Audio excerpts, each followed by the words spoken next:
আসসালামু আলাইকুম এভরিওয়ান, সবাই কেমন আছেন? আশা করি সবাই ভালো আছেন। তো দেখেন, রাতের খাবার নিয়ে চলে আসলাম। কি কি আছে দেখাই। ভাত, চিংড়ি মাছ দিয়ে, চাল কুমড়া দিয়ে রান্না করছি।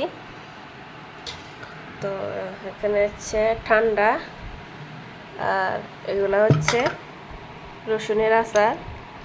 ভাত দিয়ে খাওয়ার জন্য নিয়ে এসছে আপনাদের ভাইয়া। তো কীরকম দেখি, আরও অনেক আগে অনেকগুলো খাইছি, বাট এগুলো অন্যরকম আর কি।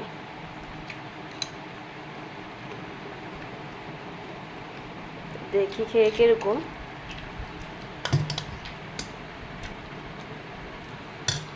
তো কারা কারা ডিনার করছেন, আর যারা যারা করেন নাই চলে আসেন আমাদের সাথে ডিনার করার জন্য।